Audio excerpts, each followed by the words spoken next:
Hey coin collectors, and welcome to DC Coin World International Coin Channel. And today we're going to take a look at the non-existent 1933 United States quarter dollar coin. They just didn't make them. Some of you seen the 1933 quarter out there.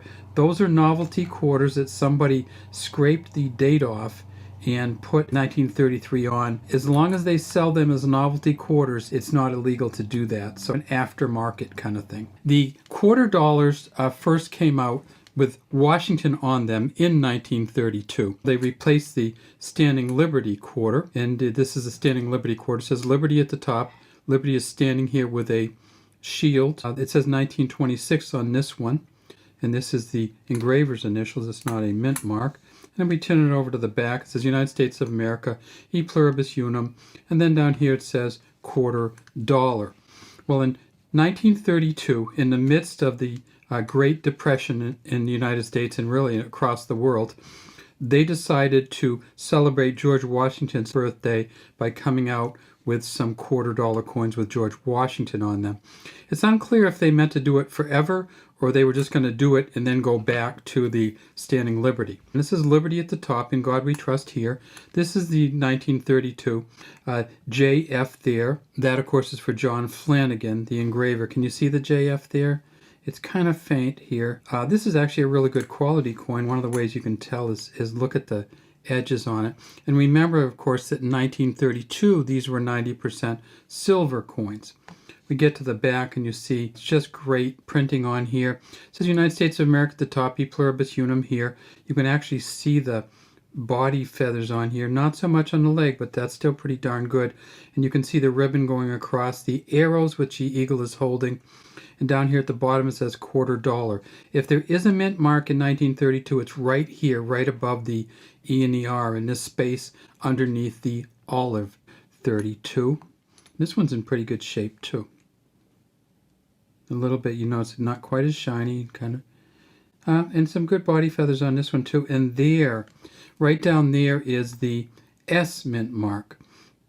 This kind of came out at the mint this way. I've seen a number of these in really good shape with a kind of mushy mint mark like this. In 1932, they made 5.4 million at Philly. They made 408,000 at San Francisco. And they also made them at one other mint, and that, of course, is the Denver Mint. And you notice this one's a lot more worn than the other ones. At the Denver Mint in 1932, they made 436,000. In the shape that this is in right here, this is probably worth $50 to $60. In the shape that this one's in, this one may be worth, again, between $60 and $100 with this S on it. And then this one here, the Philadelphia, it's just that they made so many more, but this is probably worth $25 to $50 here. You'd have to get up to MS 60 before you get much over $25 in the Philadelphia version, but you can get a very fine in the San Francisco that's worth 60, and you can get a very fine in the Denver, which is worth 100. So they're really collectible coins. But for 1932, the 5.4 million in the middle of the Depression, when the year before, in 1931, they didn't mint any Standing Liberties. So they had so little money that was being used. A lot of the banks had closed down, so they didn't even have a distribution system until the banks kind of got back on track, which they didn't do until the mid to late 30s did they get, you know, a lot of the banks come back in terms of small town banking and stuff. So coin here, they didn't make it in 31, and then because they made a bunch in 32, they weren't used much, they didn't make them at all in 33. Now, some of you coin collectors also know that 33 is the first year that the United States went away from gold. Franklin Roosevelt, who was the president, essentially said it was illegal to have gold, and they didn't make gold out of money anymore. Well, it wasn't illegal, but they put a cap on what the value of gold could be. It's kind of a weird thing, and it's not sure I'm not sure how effective it was, and it wasn't until I believe the 70s that they opened gold back up again to let the price of it float. So in 33, nothing.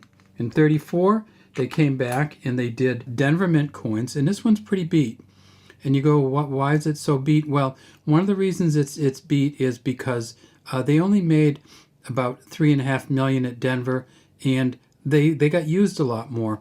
Now, there's a lot of special Denver Mint coins from 1934, but this one's so worn, it's you really couldn't tell whether it was a double die obverse. Well, it probably isn't, but it'd be hard to tell. Or a medium motto or a heavy motto, which are or a light motto, which are some of the things that go on this coin. So that's a Denver, and then of course this one here is the Philly. And why do I say of course this one's here is the Philly? Because in 34, when they came back, they didn't make any San Francisco Mint coins for quarters. So the San Francisco Mint mark, which you see right here, was not on the quarters in 1934. All right, well, that's all we have today from DC Cornwall International Coin Channel. We'd love to have you subscribe to our channel. Leave any comments you have in the comments section.